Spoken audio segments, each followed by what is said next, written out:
because it just reminds me that it's me versus me. It's not me versus you. It's not me versus this person. Because I can't compare it to everybody else because I'm not them and they're not me. There's Right. only one me. I'm one of one, and everybody else is too. So, like, underdog, like, your story needs to be heard. Like, this whole thing is about celebrating underdogs and just telling their story. Underrated, we the underdogs, underestimated, yeah.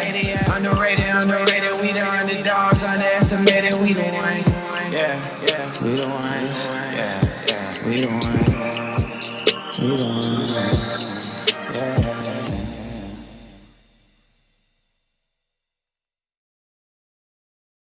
All right, with my boy G, baby, Garrett. What's up, man? How you doing today? Chilling.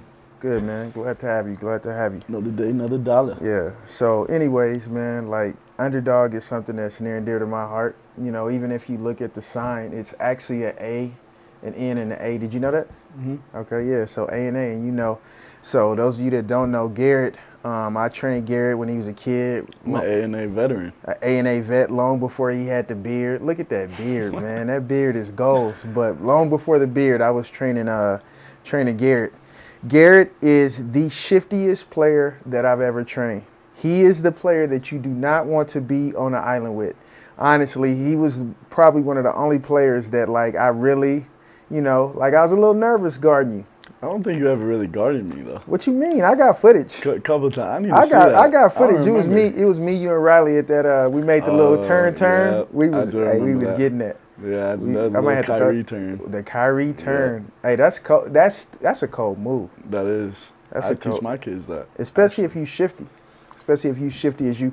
But anyway, man, you have an incredible heart. You have an incredible story. So to me, underdog is obviously, well, that's the definition of an underdog. Somebody that is assumed to not win a fight, but obviously they, or a better way to say it is they win the fights that nobody thinks that they can win. And you've won a lot of fights that nobody thinks you can win. I already know that you identify as an underdog, but I want to hear in your words, what makes you an underdog? You know, just a lot of adversity was thrown my way. Mm-hmm. And a lot of people would probably counted me out. I mean, my whole life, everybody told me I wasn't going to play college basketball. Mm-hmm. A lot of people told me go play football because the numbers are different. Mm-hmm.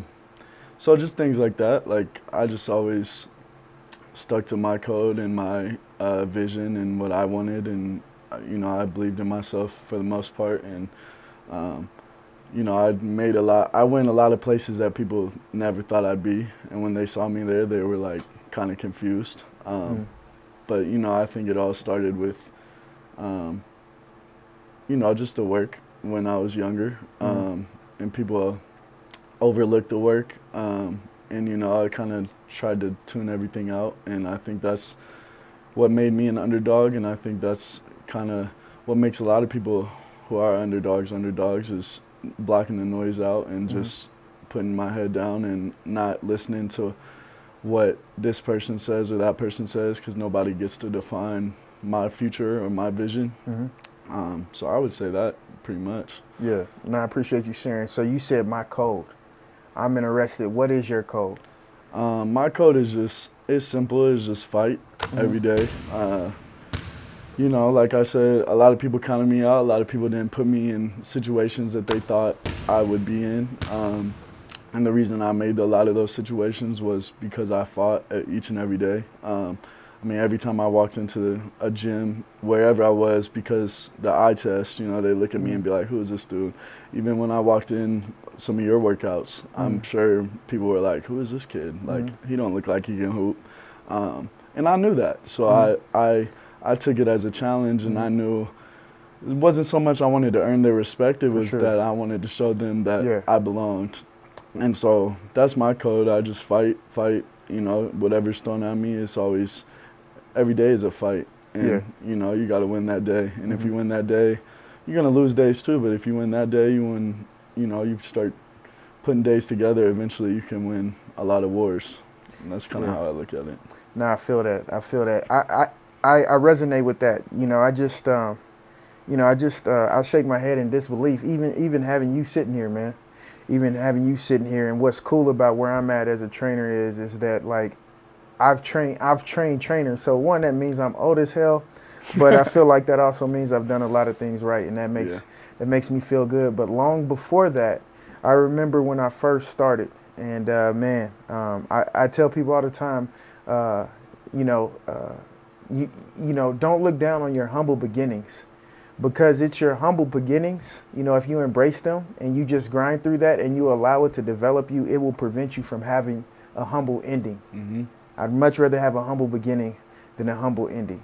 And my humble beginning, bro, it started when I started training here, man. And I thought, you know, I'm not from Colorado, so I didn't have that built-in, that home court advantage, so to speak. I didn't have, nobody knew me, no AAU coaches, no high school coaches.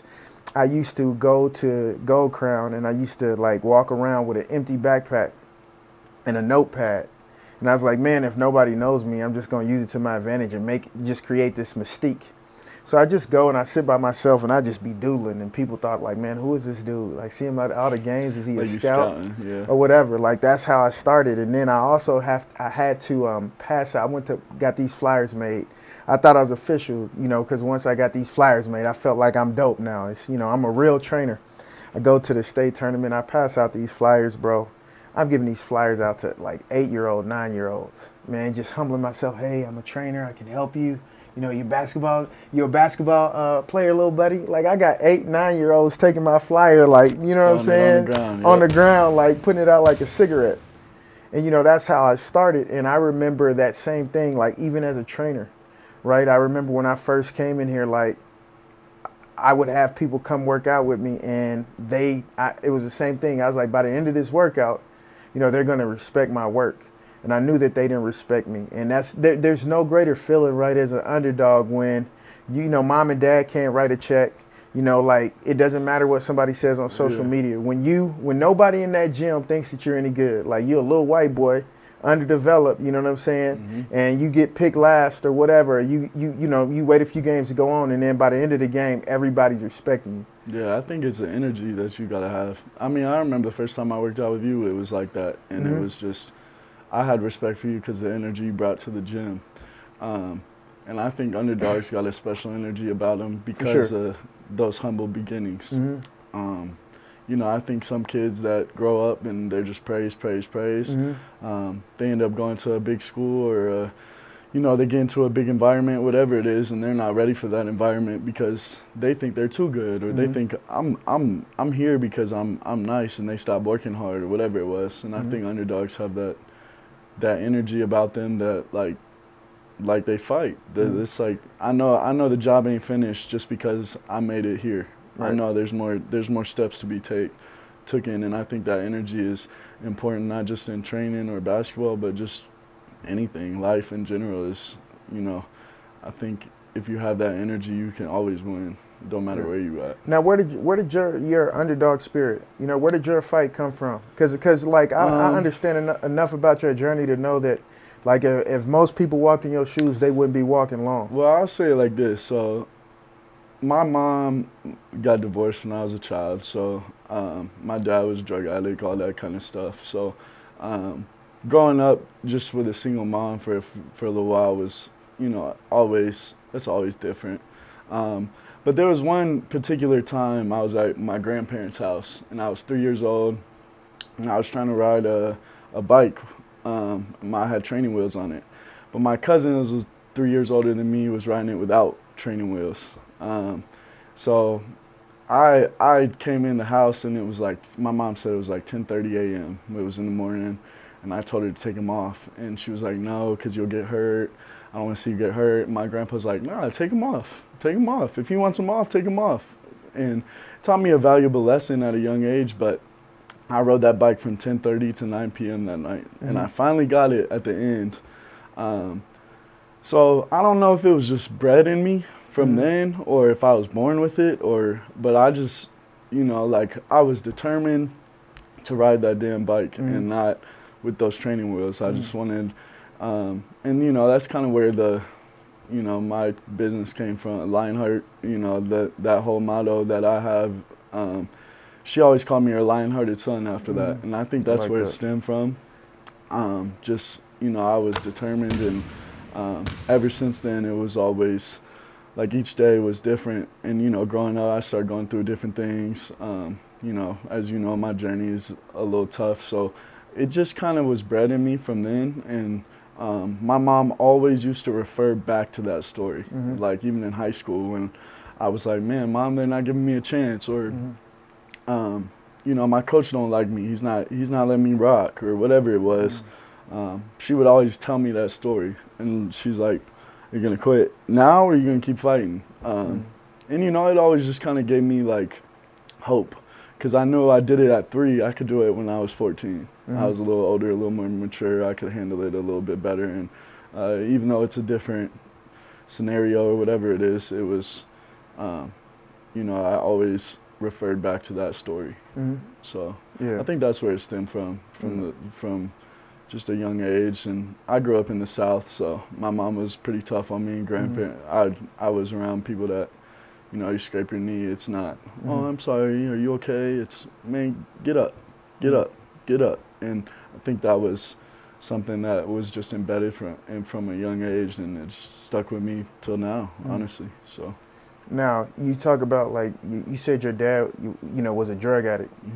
You know, how did that affect you in terms of just your development? And well, it just, you know, I think it held me back a lot, confidence-wise. You know, everybody always, you know, when people abandon you or don't want you no more, quote unquote, you know, you kind of feel like you're not worthy in a sense, which obviously isn't true. But even to this day, it still affects me.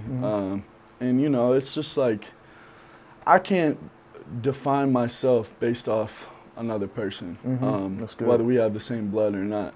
I always truly, now, especially now, I don't think blood makes you family. For sure. I think that loyalty and commitment to a person makes you family. So, like, you know, I consider you family, and we got different skin color. You know what I mean? So it's like, it's things like that, and I think that that's what was primarily affected, is just the fact that I walked into every situation like, you know, this dude don't want me, he's my dad, he's my blood, why would my coach, or why would this girl, or why would, you know, it was always a thought in my head. So I think it affected me that way, and it's something I still struggle with and fight with today. And you know, everybody battle their own demons, and I think that's one of mine. And I think that's kind of how it affected me in a lot of ways. So you talk about fighting. You're a fighter, and you say that. So, like, it sounds like that's a fight right now, and a battle for you. Like, what do you do to fight that fight? What do I do to fight that fight? I try to speak highly of myself. I do a lot of little stuff, like, and it's not consistent enough, but I'll look myself in the mirror and, you know, talk, like, I'll lie to myself sometimes, like, you know, like, dang, you swole, you look big today, or something like that, you know, like, in college, every game day that I had, I used to walk, especially my sophomore year, because I was like my make or break year, junior college, and I used to look in the mirror and I would just yell at myself, like, just hyping myself up, telling myself I can do this. You about to go get 30. Like, things like that help me a lot. You know, I think being around good people also helps me a lot. People that are uplifting. You know, I've been blessed with a lot of good people that, you know, when I say something like, example, I walked in the gym with my homie the other day and I said, dang, man, I'm small, I'm weak, or something like that. And he's like, bro, shut up. Like, you know, things like that help me a lot, because it just remind me that it's me versus me. It's not me versus you. It's not me versus this person. Because I can't compare it to everybody else, because I'm not them and they're not me. There's only one me. I'm one of one, and everybody else is too. So I think everybody's gifted in their own ways, and, you know, I think it's important to unlock that. And, you know, I think talking to yourself does that a lot. You know, it helps me a lot. I mean, and you know, just so you guys know, Garrett, being that he's my little brother, you know, I'm one of those people in his life, you know, speaking life and just trying to encourage him. You know, I'm a hope coach. if you want to call it that, for him. And one of the things For we sure. talked about, right, is Garrett is like a lot of people, and he's showing his toughness right now by opening up about his vulnerabilities. You show me a tough man, you show me a vulnerable man or a woman, or whatever it is. But one of the things we talked about, right, is like you got to be the quarterback of your life. Mm-hmm. And so I asked you, I said, Garrett, I said, Russell Wilson, we're in Bronco country, let's ride. But Russell Wilson, I said, do you think that Russell Wilson would be as close to accomplished as he is if he was only aware of his incompletions and interceptions? And what was your answer? No. Right. And then I asked you why. And what did you say? What did I say? I forgot, to be honest. You were basically like, there's no chance. There's no chance that he would, because not that he's not capable, but because he was only aware of the negative things he did, he probably wouldn't produce, a positive result, exactly. in a polished way. That's kind of what you said. Mm-hmm. And I said, well, Gary, you're the quarterback of your life. And as I see you, and I think that's what your friends are saying, a lot of people struggle with, bro has all the potential in the world, but as long as you,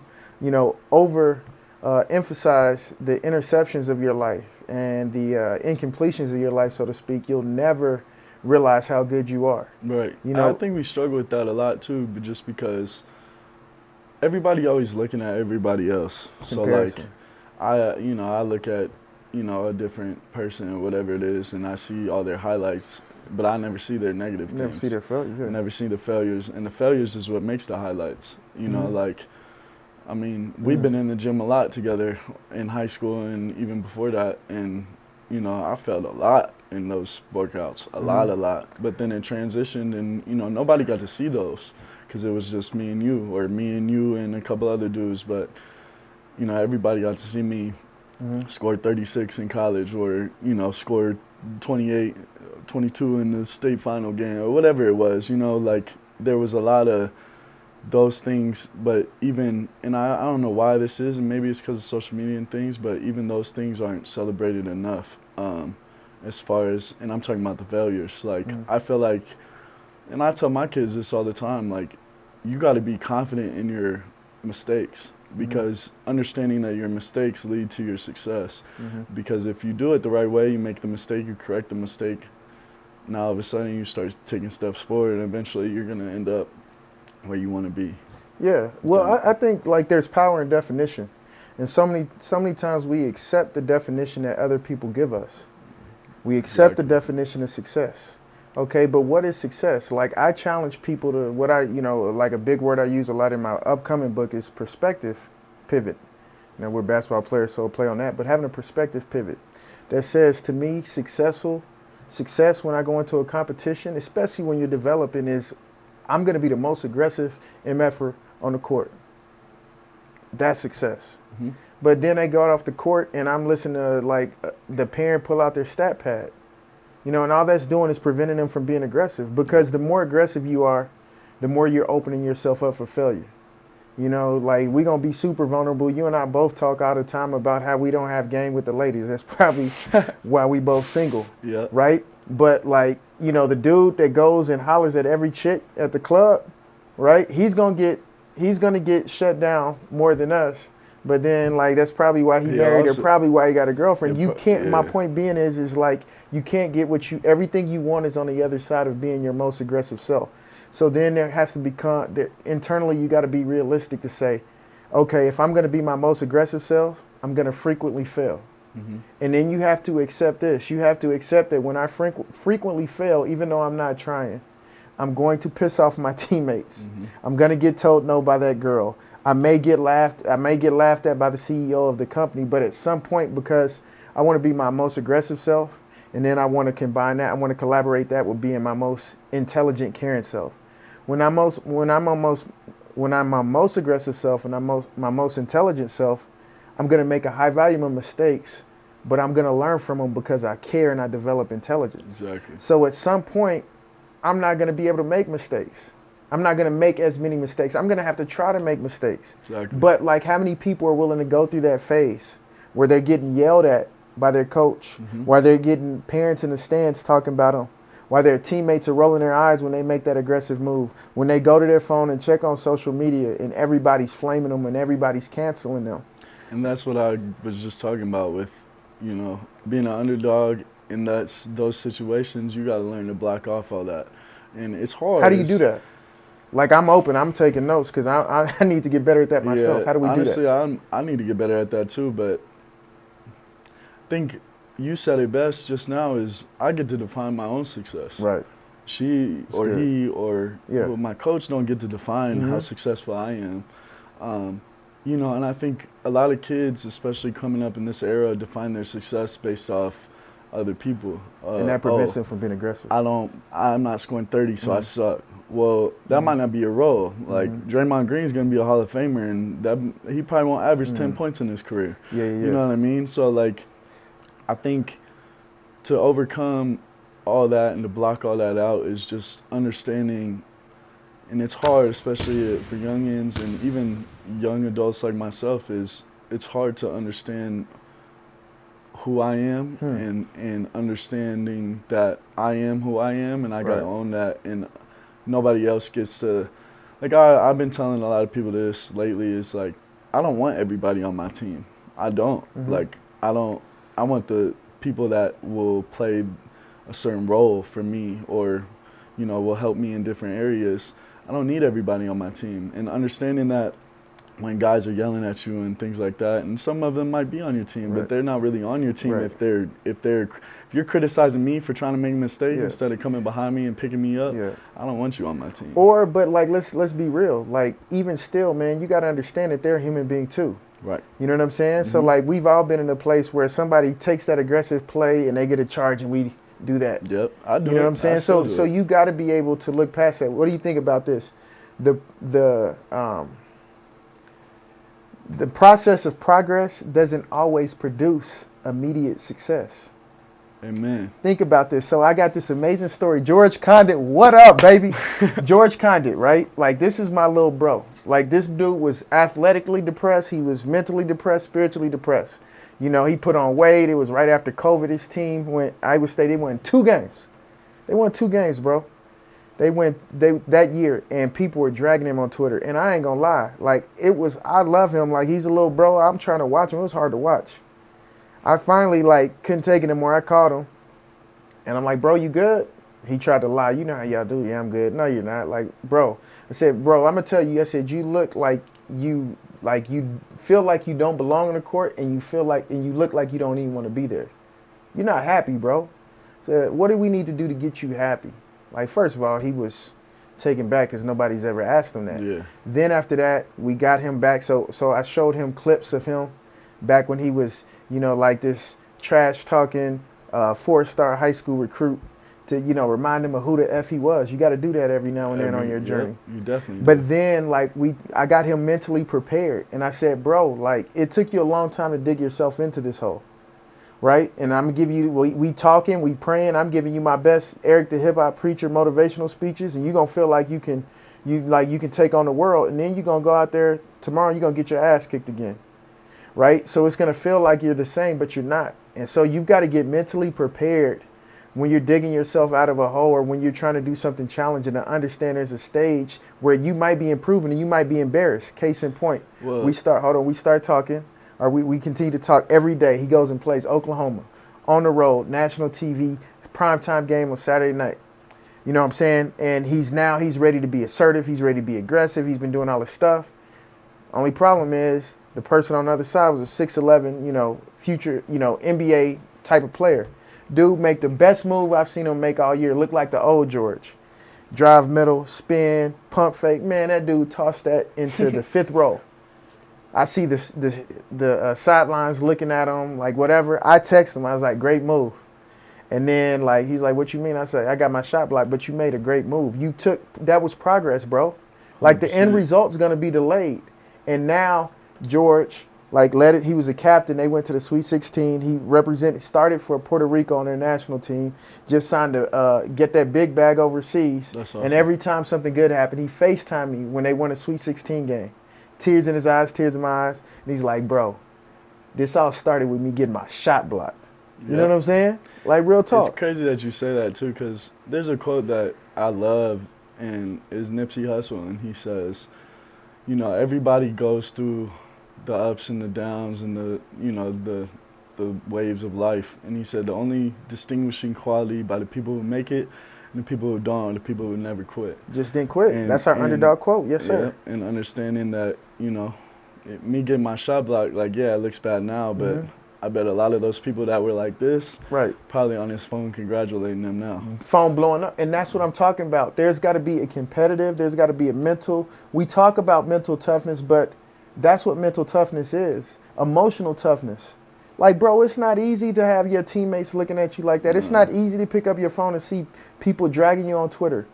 But, like, you got to, like, care enough about that. And, yeah, that's that Nipsey Hussle quote. But, like, what we talk about on the Underdog is the Mandela quote. Like, that's the source of it. Difficulties break most, but they make others. So, basically, if you're tough enough to stand 10 toes down, you're going to make it.